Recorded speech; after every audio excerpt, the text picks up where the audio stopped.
அனைவருக்கும் வணக்கம். பாரம்பரிய திருவள்ளுவர் குலவம்சம் பிரசன்ன ஜோதிடர் சுப மாரிமுத்து திருப்பூரிலிருந்து இந்த பதிவு உங்களுக்காக. ஐயா வணக்கங்க ஐயா. வணக்கம் ஐயா. ஐயா இப்போது மக்கள் சார்பாக ஒரு கேள்வி இன்றைக்கி நான் கேட்கலான் இருக்கேன். கேளுங்க ஐயா. ஐயா அதாவது இந்த ஜாதகத்தில் முடக்கு இருக்கு, ஜாதகத்தையும் முடக்கிருச்சு, கண்டிப்பாக அதனால் வாழ்க்கையில் நிறைய பிரச்சனைகள் அப்படின்னு சொல்லி நிறைய பேர் கேட்குறாங்க. கண்டிப்பாங்க ஐயா. இந்த முடக்குங்கிறது என்னங்க ஐயா? அதற்கும் கர்மாவுக்கு ஏதாவது சம்மந்தம் இருக்காங்க ஐயா? ரொம்ப பற்றி சொன்னீங்கன்னா ரொம்ப உதவியாக இருக்குங்க. நல்ல கேள்விங்க ஐயா. இந்த கர்மாவே முதல்ல எங்கேருந்து வருது அப்படிங்கிறது தான் இப்போ நம்ம சொல்ல போகிறோம். இதுவரைக்கும் எத்தனையோ கருத்துக்களெல்லாம் நீங்கள் இந்த உலகத்தில் கேட்டிருப்பீங்க.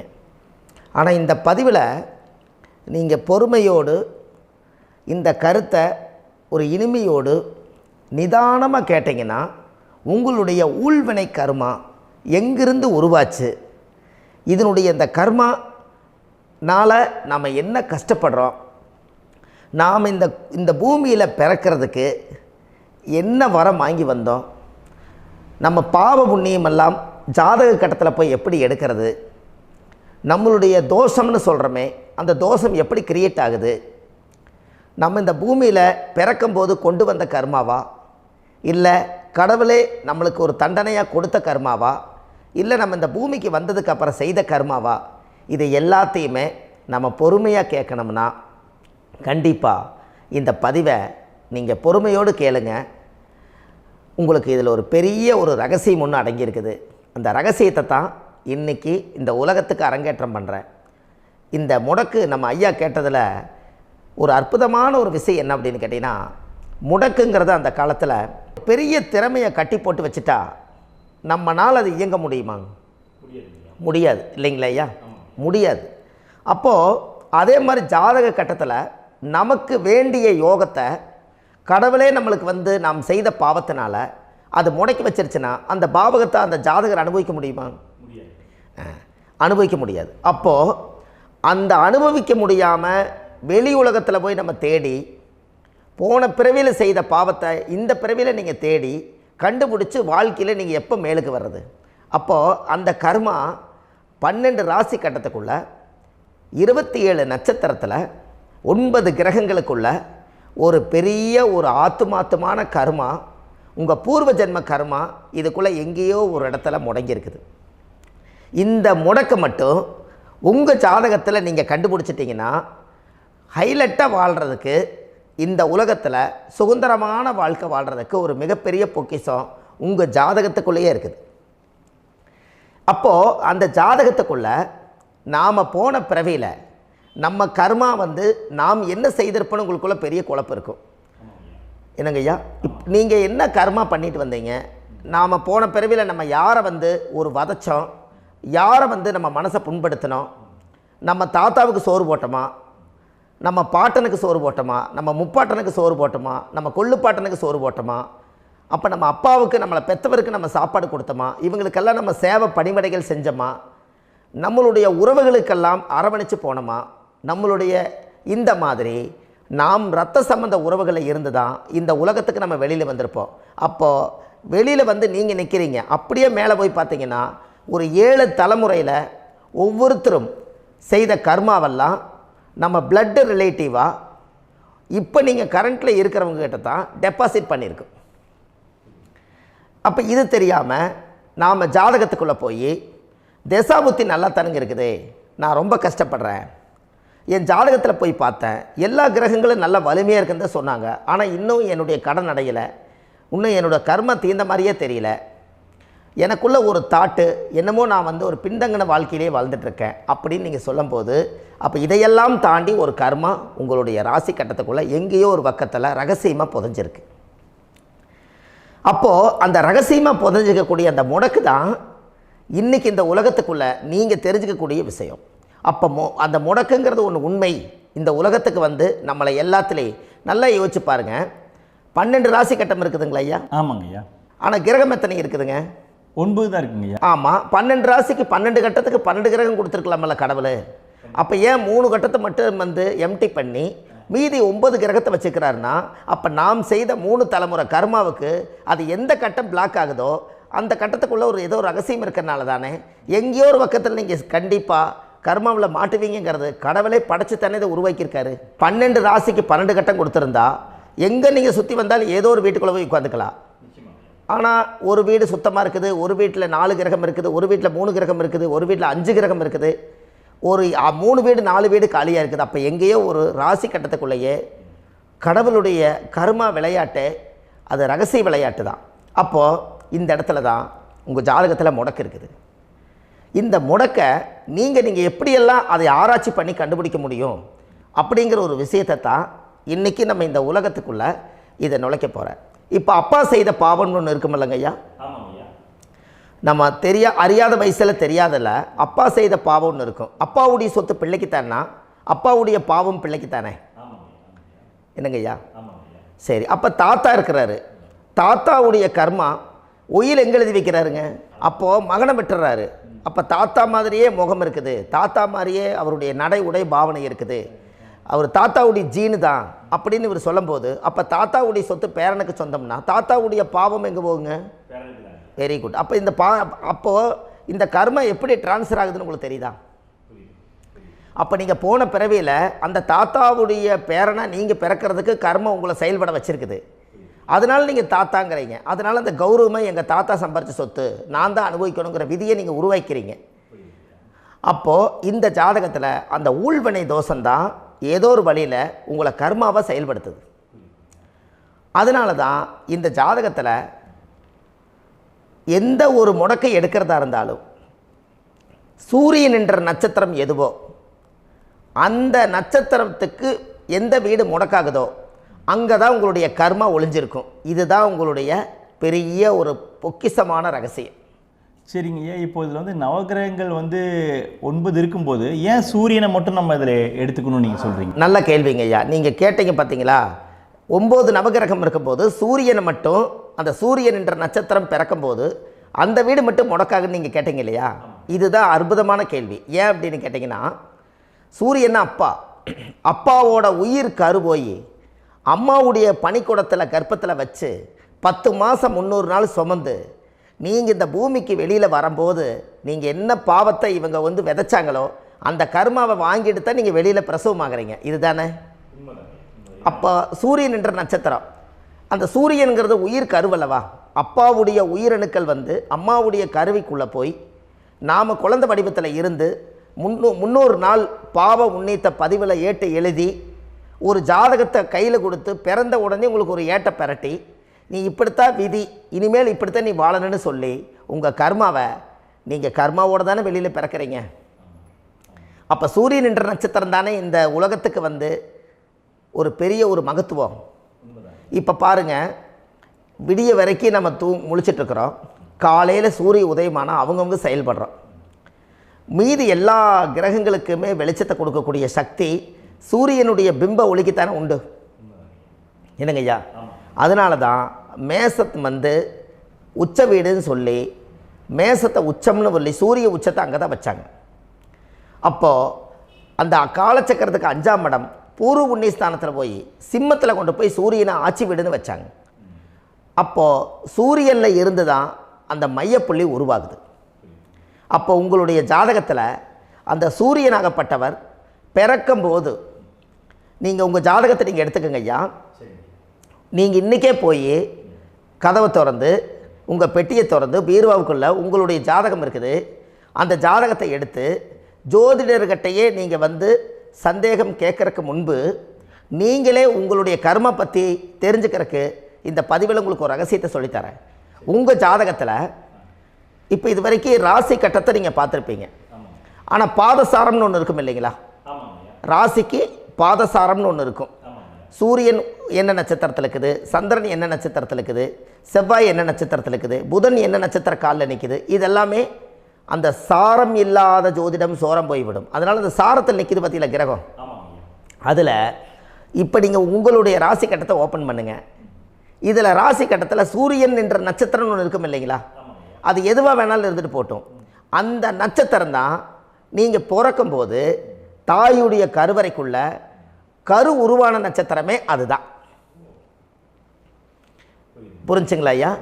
பிறக்கும்போது நீங்கள் அந்த கருவுடைய நட்சத்திரம் அப்பா வந்து கருவை உருவாக்கி கர்மாவை விதைச்சது அந்த சூரியன் என்ற நட்சத்திரம் தான். அந்த வீட்டுக்கு தான் இந்த ராசி கட்டத்தில் உங்களுக்கு முடக்கு உருவாகுது. புரிஞ்சுங்களா ஐயா? அப்போது ஒரு ஜாதகத்தில் சூரியன் என்ற நட்சத்திரம் எதுவோ அதுதான் உங்களுடைய கர்மா நட்சத்திரம். இப்போ நம்ம பிறக்காதுக்கு முன்னாடி அப்பா கட்டத்தில் அந்த கர்மா டெபாசிட் ஆகிருக்கும். அதை ட்ரான்ஸ்ஃபர் எப்படி பண்ணுறாரு? அவருக்கு ஒரு கல்யாணம் வச்சு அவர் குடும்ப வாழ்க்கையில் வாழ்ந்து நம்மளோட உயிர் கருவை கொண்டு போய் ஊராம் பொண்ணை கல்யாணம் பண்ணி பொண்டாட்டின்னு எடுத்துக்கொண்டு அந்த பொண்டாட்டிங்கிற உரிமையாகி இவருடைய உயிர் கரு உருவாகி வாரிசுகள் வெளியில் வருது. அதானங்க ஐயா? அப்போது அந்த சூரியன் என்ற நட்சத்திரம் தான் இந்த உலகத்தில் ஒரு பிரம்மாண்டமான நட்சத்திரம். இந்த நட்சத்திரம் உங்கள் மனசுக்குள்ளே ஏதாவது இருந்துச்சுன்னா உங்கள் வீட்டில் ஏதாவது ஒரு நல்ல விஷயங்கள் நீங்கள் பண்ணுறதா இருந்தால் அந்த கர்மா நட்சத்திரம் சூரியனுடைய நட்சத்திரம் இருக்குது பார்த்தீங்களா, அந்த நட்சத்திரத்தில் எந்த ஒரு சேவைகளும் செய்யக்கூடாது. அதுதான் கர்மா. அதை போய் நீங்கள் ஆக்டிவேட் பண்ணி விட்டீங்கன்னா அது முன்னோர்களை வந்து நீங்கள் வந்து தொந்தரவு பண்ண மாதிரி. அந்த கர்ம நட்சத்திரம் தான் உங்கள் வாழ்க்கையில் அது புதஞ்சிருக்கிறதா. இப்போ குழந்தை பிறந்தாலோ சீர் சீமந்தங்கள் நீங்கள் செய்கிறதாலோ கல்யாணம் முக்கிறதுனாலோ உங்கள் ஜென்ம நட்சத்திரத்தன்னைக்கு கல்யாணம் பண்ண வேண்டாம்னு சொல்லிக்கிறாங்கல்லங்க. உங்களுக்கு ஜென்ம நட்சத்திரத்துக்கு முன்னாடி உங்களை உருவாக்குன நட்சத்திரம் தான் ஜென்ம நட்சத்திரம். அப்போ சூரியன் என்ற நட்சத்திரம் அப்பாவுடைய ஜென்ம நட்சத்திரமாக அந்த ஊழ்வினை கர்மம் செயல்படுது. அப்போ அந்த முடக்கு யார் வழியில் வந்தது? முன்னோர்கள் வழியில் வந்தது. முன்னோர்கள் கட்டி வச்சது யாரைய? குலதெய்வத்தை.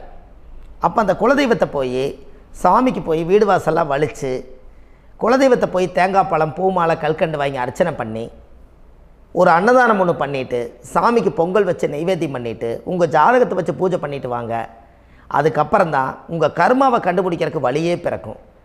குலதெய்வத்தை வணங்காமல் கோவிந்தா கோவிந்தா என்று பல தெய்வத்தை வணங்கினாலும் பலனொன்றும் இல்லைன்னு அந்த காலத்தில் முன்னோர்கள் சொல்லி வச்சுக்கிறாங்களா இல்லைங்களா?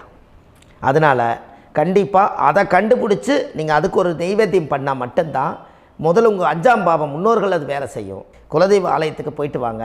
போயிட்டு வந்துட்டு இந்த கர்மவினை தோஷத்தை நிவர்த்தி பண்ணுறதுக்குண்டான சரியான பரிகாரத்தை நம்ம எடுப்போம்.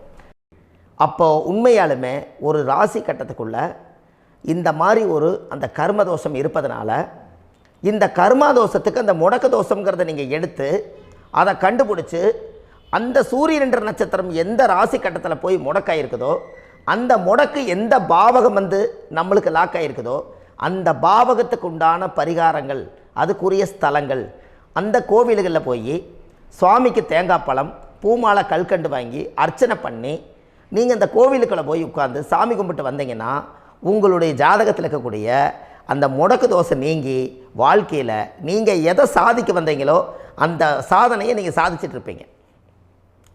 புரிஞ்சுங்களா ஐயா? ஏன் அப்படின்னா அந்த முடக்கு நட்சத்திரத்துக்குள்ளே தான் ஒரு தோஷம் இருக்குது. இப்போ அந்த காலத்தில் பாருங்கள் ஐயா, முன்னோர்கள் எல்லாம் நிறைய பேர் கோவில் கட்டி வச்சுட்டு போயிருக்காங்களா இல்லைங்களா? இந்த கோவில் எதுக்காக கட்டி வச்சுக்கிறாங்கன்னா அவங்க கட்டினவங்களுக்கும் அந்த முடக்கு தோஷம் இருந்திருக்குது.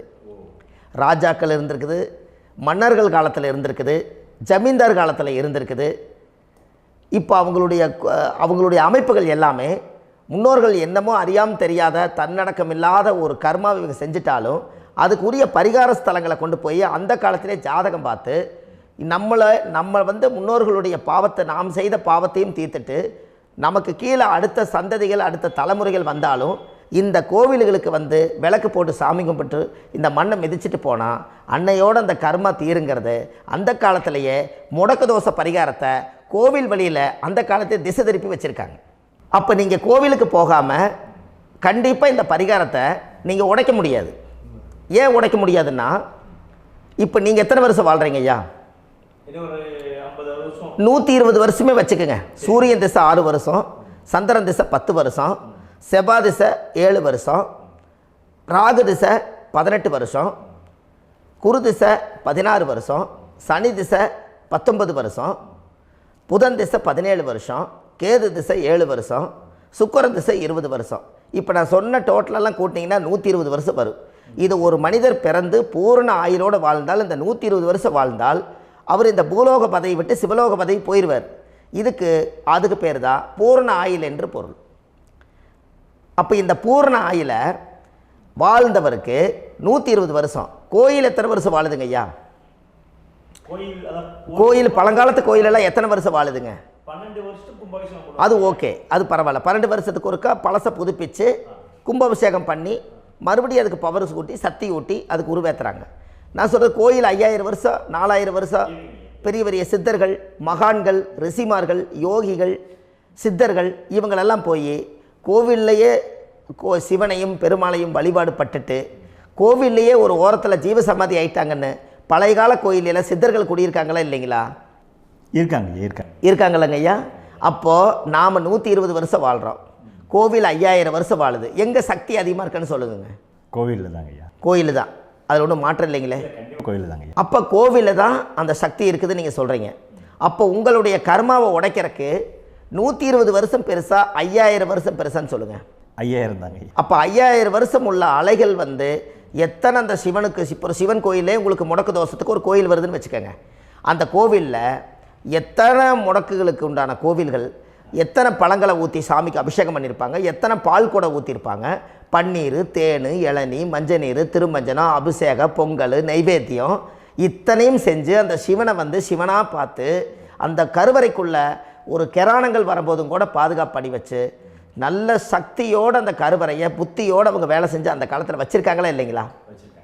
அப்போது நம்ம வீட்டை அவ்வளோ சுத்தமாக வச்சுருக்க முடியுமா? என்னதான் வாஸ்து இருந்தாலும் முடியாது இல்லைங்களா? அப்போது அவ்வளவு ஒரு பவர்ஃபுல்லான கோவில் அந்த முடக்கு தோஷத்துக்குள்ளே ரகசியமாக அந்த கோயில் அடங்கியிருக்குது. உங்கள் ஜாதகத்துக்குள்ளே உண்மையாலுமே ஊழ்வினை கோயில், கர்மவினை கோயில் அதுக்குள்ளே இருக்குது.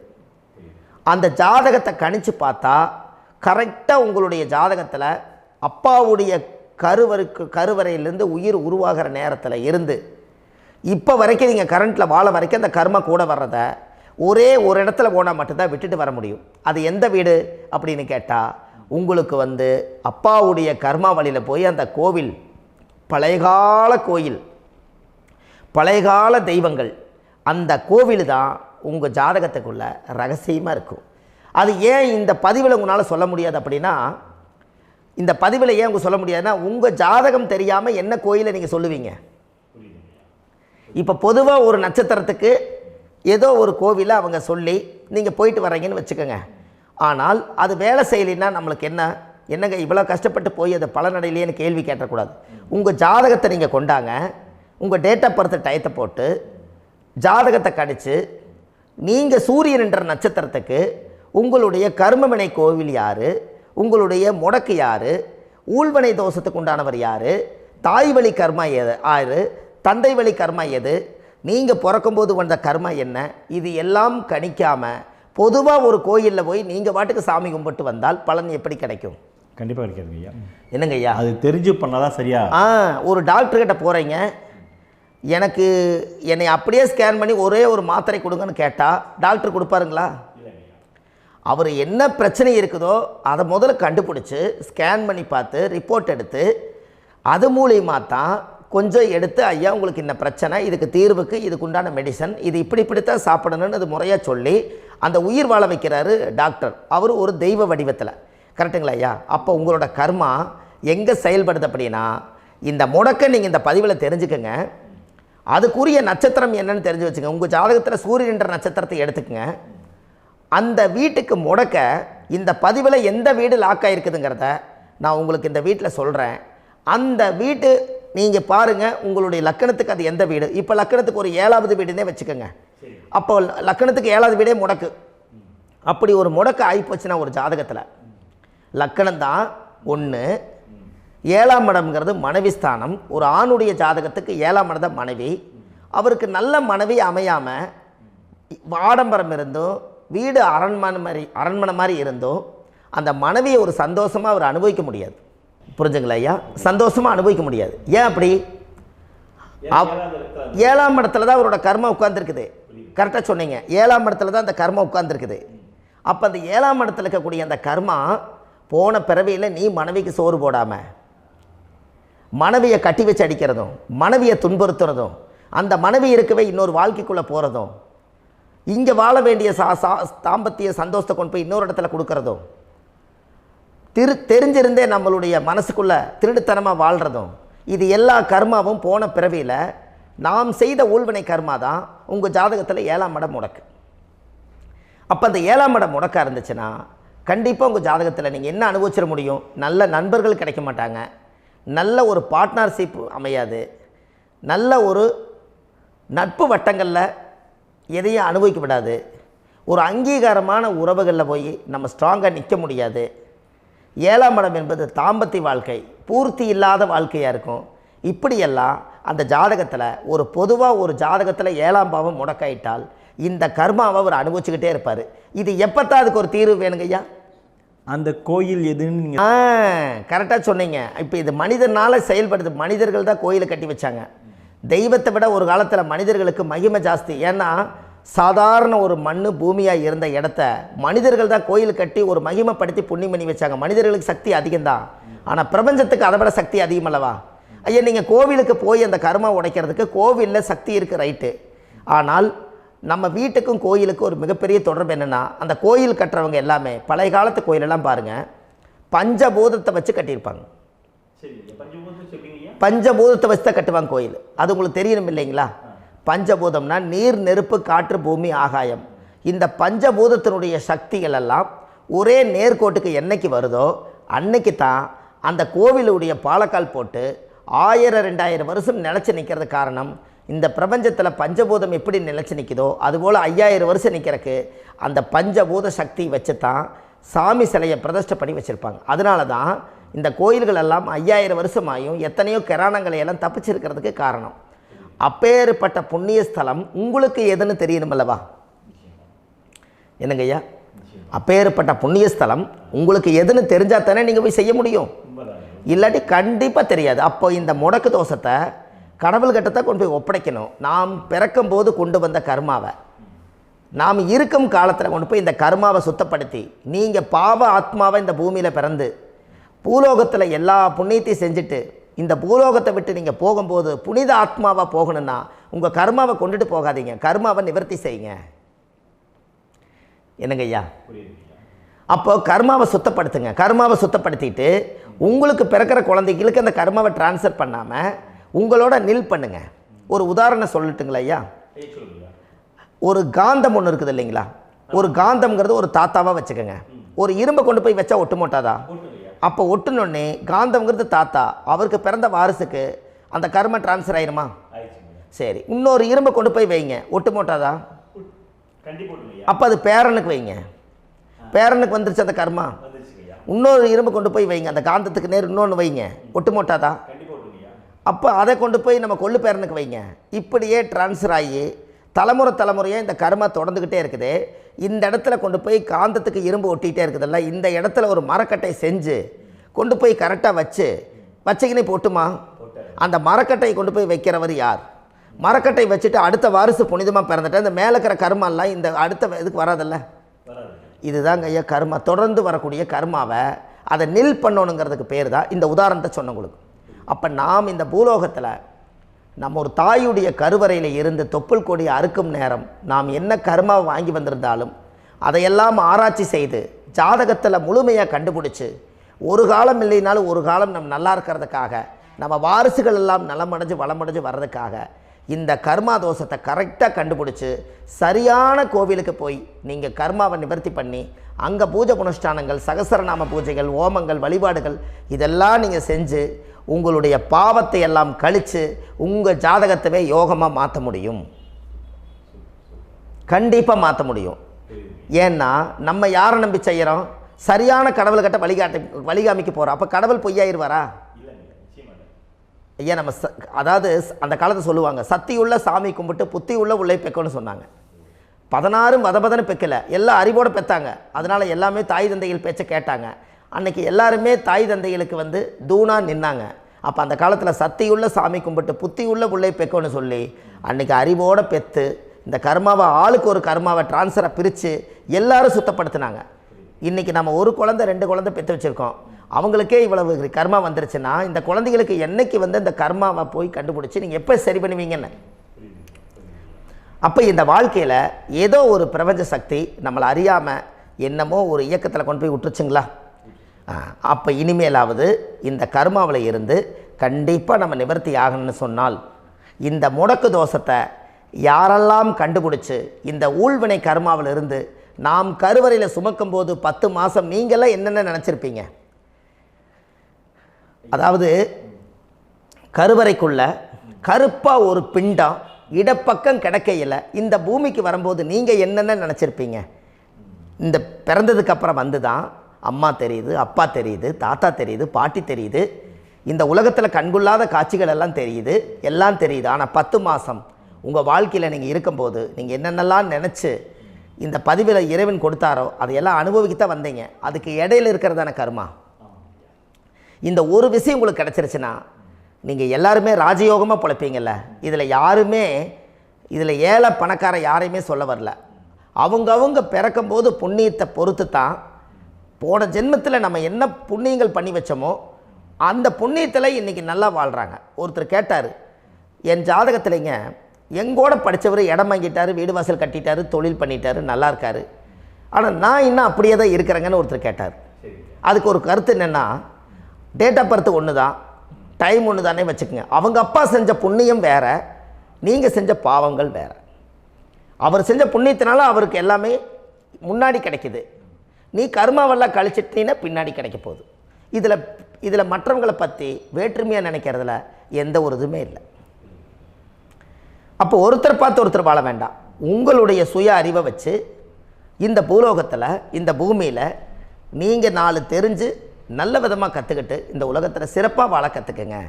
அதுக்கு அந்த ஊழ்வினை தோஷத்தை கண்டுபிடிங்க. உங்களுக்குன்னு ஒரு முடக்கு இருக்குதுங்கிறத இன்றைக்கி நீங்கள் எழுதி வைங்க. அதை எப்படியாவது கண்டுபிடிங்க, அதை தேடுங்க. ஒரு முறை நீங்கள் ஜாதகத்தை கொண்டு வாங்க. அந்த ஜாதகத்தை கொண்டு வந்து உங்கள் பாவகத்தில் எத்தனாம் பாவம் முடக்காயிருக்குதுன்னு பாருங்கள். அந்த பாவகம் முடக்காயிருச்சுன்னா உங்கள் வாழ்க்கையில் அதிலிருந்து உங்களால் வெளியில் வரவே முடியாது. கண்டிப்பாக வர முடியாது. அதை நீங்கள் கண்டுபிடிச்சா மட்டும்தான் நீங்கள் மேலே வர முடியும். ஏன்னா நிறைய பரிகாரங்கள், பூஜைகள், யாகங்கள், ஓமங்கள் எல்லாம் செய்து வச்சும் கூட அந்த கர்மவினைக்கு உண்டான கோவிலுக்கு போய் அந்த 5000 வருஷ பழமை வாய்ந்த தெய்வத்துக்கிட்ட போய் நீங்கள் முறையிட்டு விளக்கு போட்டு உங்கள் கர்மத்தை எல்லாம் நான் நீ தான் தீர்த்து கொடுக்கணும்னு சொல்லி நம்பிக்கையோடு நீங்கள் போய் அந்த சரணாகதி அடையிறீங்க பாருங்கள், அங்கே தான் உங்கள் கர்மாவை எடுத்து விடுறாரு. அப்போ இந்த ரகசியம் உங்களுக்கு வேணுமல்லவா? அப்போ உங்கள் ஜாதகத்தில் எங்கே முடங்கி அதுக்குரிய கோவில்கள் எல்லாம் என்ன, அதுக்கு தான பரிகாரம் என்ன, அதுக்கு நீர் பரிகாரம் என்ன, யாத்திரை பரிகாரங்கள் என்ன, நீங்கள் வீட்டில் இருந்தே செயல்படுத்தக்கூடிய பரிகாரங்கள் என்ன, பரிகாரம் கோவிலுக்கு போய்த்தான் நடக்குமா, இல்லை நாம் வீட்டில் வச்சு வணங்குறதுனால நடக்குமா, நாம் செய்யக்கூடிய தர்ம பரிகாரங்கள் என்ன, தான பரிகாரங்கள் என்ன, இப்படி பல விதமாக இருக்கிறனால உங்கள் ஜாதகத்துக்கு எந்த மாதிரி பரிகாரம் கனெக்ட் ஆகுதுங்கிறது தெரியணும். இது தெரியாமல் கண்டிப்பாக உங்களால் செயல்படுத்துறது ரொம்ப கஷ்டம். இதனால் இதை நீங்கள் தெரிஞ்சுக்கணும்னா இப்போ நம்ம பாருங்கள், நீங்கள் அந்த தெரிஞ்சுக்கிட்டாலே உங்கள் வாழ்க்கையில் ஒரு டைம் தான் நீங்கள் தெரிஞ்சுக்க போகிறீங்க. உங்களுடைய கர்மா என்ன, நீங்கள் எங்கே செயல்பட்டு போயிட்டுருக்கிறீங்க, உங்கள் போகிற பாதை சரியா இல்லை அந்த பாதையில் முள்ளு கல் இருக்குதா, இது எல்லாம் உங்களுக்கு தெரியலனா இந்த முடக்கை கண்டுபிடிக்கக்கூடிய சக்தி வாய்ந்த இந்த கர்மாவை நிவர்த்தி பண்ணுறதுக்கு வழிகள் இருக்குது. அதனால் நீங்கள் கண்டிப்பாக இந்த முடக்கை தெரிஞ்சுக்கணும். இந்த முடக்கு ராசினா என்ன உண்மையாலுமே உங்கள் வாழ்க்கையில் நீங்கள் தெரிஞ்சு இனிமேல் உங்கள் வாழ்க்கையில் இதுவரையிலும் கர்மாவுக்குள்ளேயே கஷ்டப்பட்டீங்க, வழி தெரியாமல் கண்ணை கட்டி காட்டில் விட்ட மாதிரி இருந்தீங்க. இனி அப்படி இருக்க வேண்டாம். உங்கள் ஜாதகத்தில் 12 ராசி கட்டத்தில் 9 கிரகம் போகும், மீனி 3 கிரகம், 3 கட்டம் உங்களுக்கு எங்கேயோ ஒரு பக்கத்தில் 3 கட்டம் எம்டியாக தான் இருக்கும். கரெக்டுங்களா? அது இல்லாமல் ஒரு ஜாதகம் பிறக்காது. ஏன்னா 9 கிரகத்துக்கு 9 கணக்கு போட்டால் 3 கட்டம் எம்டியாக தான் நிற்குது. அந்த கட்டத்துக்குள்ளே எந்த நட்சத்திரத்தில், எந்த சாரத்தில், எத்தனாவது டிகிரியில், எத்தனாவது பாதசாரத்தில், எத்தனை வெகுளையில், எத்தனை செகண்டுக்குள்ளே இந்த கர்மா உள்ளே புகுந்து உங்களை செயல்படுத்துதுங்கிறத கண்டிப்பாக உங்கள் ஜாதகத்தை கொடுங்க. பார்த்து இந்த விஷயத்தை சொல்கிறேன், நீங்கள் அந்த இடத்துக்கு போய் நிவர்த்தி பண்ணிவிட்டு உங்கள் வாழ்க்கையில் கொஞ்சம் காலம் வாழ போகிறீங்க. பாருங்கள், பிறந்ததுலேருந்து 20 வருஷத்துக்குள்ளே இளமையாக வாழ்கிறீங்க, குழந்தையாக வாழ்கிறீங்க. 20லேருந்து 40 வயசுக்குள்ளே தான் உங்களுக்கு ஒரு பொண்ணை பார்த்து கல்யாணம் பண்ணி ஒரு கரு உருவாக்குறீங்க. அதுக்கப்புறம் 40லேருந்து 60க்குள்ளே குழந்தை பெற்று கடமை முடிச்சிடுறீங்க. 60 வயசுக்கு மேலே ரிட்டையர்ட் ஆகிடுறீங்க. இந்த 20க்கும் 60க்கும் இல்லாத 20லேருந்து இந்த 40 வயசுக்குள்ளே உங்களோட தேடல் என்னவோ அது வாழ வேண்டிய சுகபோகமான வாழ்க்கை எல்லாமே அந்த 40க்குள்ளே தான் இருக்குது. இந்த 40க்குள்ளே இருக்கக்கூடிய வாழ்க்கையை இந்த கர்மா தெரியாமல் காலத்தை வீணாக்க வேண்டாம். வாழ வேண்டிய வயசில் நீங்கள் வாழணும். அதுக்குரிய கர்மாவை நீங்கள் சுத்தப்படுத்துங்க. எப்படியெல்லாம் நீங்கள் சந்தோஷமாக வாழ்கிறீங்கன்னு எனக்கு ஒரு தகவல் கொடுங்க. வேறு லெவலில் நீங்கள் இருப்பீங்க. கண்டிப்பாக இந்த பதிவில் உங்களுக்கு நான் இந்த விஷயத்தை கொடுக்க போகிறேன். இந்த முடக்கு நட்சத்திரங்கள் என்ன அப்படிங்கிறத இந்த பதிவில் நீங்கள் ஒரு நோட் ஒன்று எடுத்துக்கோங்க, குறித்து வச்சுக்கோங்க. இதில் இருந்து அவங்கவுங்களுக்கு முடக்கு நட்சத்திரம் என்னங்கிறத இந்த பதிவில் நான் உங்களுக்கு கொடுக்குறேன். இந்த வீடு தான் அது முடக்குங்கிறத சொல்கிறேன். இதையெல்லாம் நீங்கள் தெரிஞ்சு உங்கள் ஜாதகத்தவே நீங்கள் முடக்கு எடுத்து கண்டிப்பாக உங்கள் வாழ்க்கையில் நீங்கள் நல்லா இருப்பீங்க. அதுக்கு ஒரு நோட் எடுத்து வச்சுக்கோங்க. இது வரைக்கும் கர்மாவை பற்றி நம்ம பேசினோம். உங்கள் ஜாதகத்தில் சூரியன் என்ற நட்சத்திரத்துக்கு தான் முடக்குன்னு சொன்னீங்களே, எந்த வீடுங்கிற ரகசியத்தை இன்றைக்கி நம்ம எல்லோரும் தெரிஞ்சுக்கலாமா? இத்தனை காலமாக நீங்கள் தெரிஞ்சுக்காத ஒரு ரகசியத்தை இன்றைக்கி உங்கள் ஜாதக கட்டத்தில் நீங்களே முடக்க கண்டுபிடிச்சி அதுக்குண்டான பலனை தேட போகிறீங்க. அந்த தேடல் தான் உங்களை கொண்டு போய் உட்கார வைக்க போகுது. ஒரு உதாரணம், உங்கள் ஜாதகத்தில் பாதசாரம் இருக்குது அல்லவா? அந்த பாதசாரத்தில் சூரியன் என்ற நட்சத்திரம், சூரியன் நின்ற நட்சத்திரம் பாதசாரத்தில் கரெக்டாக எடுங்க. சூரியன் என்ற நட்சத்திரம் மக நட்சத்திரமாக இருந்தால் அது மேச வீடு தான் முடக்கு. அந்த மேசத்தில் அந்த முடக்காயிட்டா உங்கள் லக்கணத்துக்கு அது எத்தனாம் பாவம்னு பாருங்கள். அந்த பாவகத்தை நீங்கள் அனுபவிக்க முடியாமல் தவிச்சுக்கிட்டு இருப்பீங்க. செவ்வாய் என்பது யார்? பூமிகாரகர். பூமியில் பிரச்சனை, சொத்து பிரச்சனை, குழந்தை பாக்கி பிரச்சனை, உங்கள் வாழ்க்கையில் அண்ணன் தம்பி பிரச்சனை, பங்காளி பிரச்சனை, சனி அங்கே நீசமாக இருக்கிறனால இந்த மாதிரி எல்லாம் நிறைய பிரச்சனைகள் எல்லாம் அங்கே மேசத்தில் உங்களுக்கு அது கர்மாவால் ஆக்காயிருக்கும். அது சட்டச்சிக்கல் பிரச்சனை. செவ்வாய் என்பது போலீஸு, சட்டம், இது எல்லாமே இருக்கும். அப்போ அதையெல்லாம் நீங்கள் சுத்தப்படுத்தினா தானே நீங்கள் நல்லா இருக்க முடியும். அப்போ கண்டிப்பாக ஒரு முறை உங்களுடைய லக்கணத்துக்கு இந்த பாவகம் முடங்கி போனதுனால தான் இதெல்லாம் நீங்கள் அனுபவிக்க முடியாமல் ரொம்ப கஷ்டப்படுறீங்க. கண்டிப்பாக இது எல்லாம் கண்டுபிடிங்க. அதுக்கு சரியான பரிகாரத்தை நம்ம எடுப்போம். இப்போ மக நட்சத்திரத்தை இவ்வளவு நேரம் நீங்கள் கேட்டிருந்தீங்க. மக நட்சத்திரத்தினுடைய பதிவு முடிஞ்சு அடுத்த பதிவில் பூர நட்சத்திரத்தை பற்றி நீங்கள் முழுமையாக பார்க்கலாம். நம்ம ஆன்லைன்லேயே ஜாதகம் பார்க்குறோம். உங்கள் date of birth, time, place கொடுத்தீங்கன்னா போதும். உங்களுக்கு ஜாதகத்தை கணிச்சு ஃபோன்லேயே உங்களுக்கு கர்ம ராசி கண்டுபிடிச்சி உங்களுக்கு உண்டான கர்ம பரிகாரத்தை சொல்லி உங்கள் வாழ்க்கையில் ஒரு வெளிச்சத்துக்கு கொண்டு வர்றதுக்கு என்றைக்கும் உங்களுக்கு உறுதுணையாக இருப்பேன். நீங்கள் கண்டிப்பாக இந்த பதிவுகள் எல்லாம் இது உங்களுக்காகத்தான். இது அதிகாலை நேரத்தில் பிரம்ம முகூர்த்தத்தில் இந்த பதிவை உங்களுக்கு முழுமையாக சமர்ப்பணம் பண்ணுறேன். இதை இதை வழி நடத்தி இதைய எப்படியெல்லாம் இந்த முடக்கை கண்டுபிடிச்சி இப்படியெல்லாம் பேச வச்சு அழகு பார்க்க நம்ம முன்னோர்களுடைய ஆசீர்வாதமும் இந்த முடக்கை கண்டுபிடிச்ச குருமார்களும் அவங்களுடைய குடும்ப பாரம்பரிய வம்சாவளிகளும் எல்லாருமே நல்லா இருக்கணும். அதுக்காக இந்த நேரத்தில் நான் அடியேன் சுப மாரிமுத்தாக இருந்து திருப்பூர்லேருந்து இந்த பதிவை உங்களுக்கு நான் கொடுக்குறேன். கண்டிப்பாக இந்த முடக்கு கோயிலுக்கு, இந்த முடக்கு தோஷத்துக்கு உண்மையான பரிகாரங்கள், எளிமையான பரிகாரங்கள் நீங்களே வாழ்க்கையில் செஞ்சு ஆதிகால பரிகாரங்கள் உங்கள் மனசுக்குள்ளே இருக்குது. அதை செயல்படுத்தினா மட்டும் போதும், வாழ்க்கை எங்கேயோ போயிடும். கண்டிப்பாக ஒரு முறை உங்கள் ஜாதகத்தை அனுப்பி வைங்க, உங்களுக்கு நான் பார்த்து பலன் சொல்கிறேன். இன்றைக்கி நான் கொடுத்த பதிவுகள் எல்லாம் உங்களுக்கு ரொம்ப பயனுள்ளதாக இருந்திருக்கும். உங்களுக்கு இது வரைக்கும் எத்தனையோ கர்ம வினைகளை பற்றி தெரியாமல் இருந்திருப்பீங்க. இந்த பதிவில் நிறைய கேட்டு தெரிஞ்சுக்கிட்டீங்க. இதெல்லாம் வாழ்க்கையில் ரொம்ப முக்கியமான பரிகாரங்கள், எளிமையான பரிகாரங்கள். நேராக நீங்கள் கடவுளைத்தான் கெட்டியாக பிடிக்க போகிறீங்க. அந்த பரிகாரங்கள் எல்லாம் செஞ்சு அதிகாரமாக வாழ்ந்து இந்த பூலோகத்தில் நல்ல சிறப்பாக வாழ்கிறதுக்கு இந்த பரிகாரம் உங்களுக்கு ரொம்ப யூஸ்ஃபுல்லாக இருக்கும். கண்டிப்பாக இந்த பதிவை செய்யுங்க. நம்ம பாரம்பரிய திருவள்ளுவர் குல வம்சம், பிரசன்ன ஜோதிடர் சுப மாரிமுத்து, திருப்பூரில் இருக்கேன். 30 ஆண்டு காலமாக நம்ம ஜோதிடம் பார்த்து கொண்டு இருக்கிறோம். இவ்வளவு காலமாக எத்தனையோ ஆயிரக்கணக்கான மக்களுக்கு நம்ம ஜோதிடம் பார்த்து வழிகாட்டி நிறைய மக்களுக்கு நிறைய சேவைகள் செஞ்சுருக்கேன். நிறைய கோயில் கட்டி வச்சுருக்கேன், கும்பாபிஷேகங்கள் பண்ணி வச்சுருக்கேன், அன்னதானங்கள் நிறையா பண்ணி வச்சுருக்கேன், புண்ணிய யாத்திரைகள் நிறைய போய் வந்திருக்கேன். மக்களுக்காகவே நான் உங்களுக்கு உழைக்க தயாராக இருக்கேன். இந்த ஜோதிடம் என்னுடைய ஒரு பாரம்பரியமாக என்னுடைய அப்பா, தாத்தா, முன்னோர்கள் இதெல்லாம் எங்களுடைய குலத்தொழில் இது. அதனால் நாங்கள் பாரம்பரியமாக திருவள்ளுவர் குல வம்சம். வள்ளுவர் வாக்குன்னு யூடியூப் சேனலில் போனீங்கன்னா 1000 பரிகாரங்கள் கொடுத்துருக்கேன். அதுவும் உங்களுக்கு ரொம்ப யூஸ்ஃபுல்லாக இருக்கும். வள்ளுவர் வாக்கு அப்படின்னு போடுங்க. அப்படி இல்லைன்னா சுப மாரிமுத்துன்னு போடுங்க. இதில் பரிகாரங்கள் நிறையா கொடுத்துருப்பேன். கண்டிப்பாக இதெல்லாம் நீங்கள் சந்தித்து நீங்கள் ஒரு சப்ஸ்கிரைப் பண்ணி வச்சுக்கோங்க. நான் போடக்கூடிய பதிவுகள் எல்லாமே உங்களுக்கு நோட்டிஃபிகேஷனை வந்துடும். அதனால் நீங்கள் ஒரு சப்ஸ்கிரைப் பண்ணி வச்சுக்கோங்க. தினமும் ஒரு தகவல் உங்களுக்கு கொடுத்துக்கிட்டே இருக்கேன். இதெல்லாமே உங்களுக்கு ஒரு பெரிய சந்தோஷமான நிகழ்ச்சிகள். என்றைக்கும் உங்களோட நான் வாழ்கிறேன். உங்களுடைய குடும்பத்தில் நான் ஒருத்தராக இருந்து குடும்ப ஜோதிடராக நான் இருப்பேன். கண்டிப்பாக ஆயுளுள்ள வரைக்கும் உங்களுக்காக இந்த ஜோதிடத்துக்கு உழைச்சி உங்கள் குடும்பத்தில் ஒருத்தராக நான் வந்து ஒரு ரத்த உறவில் நான் வந்து இந்த பூர்வ ஜென்மத்தில் உங்களுக்கு நான் கடமைப்பட்டிருக்கேன். கண்டிப்பாக அடுத்த பதிவில் உங்களை நான் சந்திக்கிறேன். வாழ்வது ஒரு முறை, வாழ்த்தட்டும் தலைமுறை. நன்றி, வணக்கம்.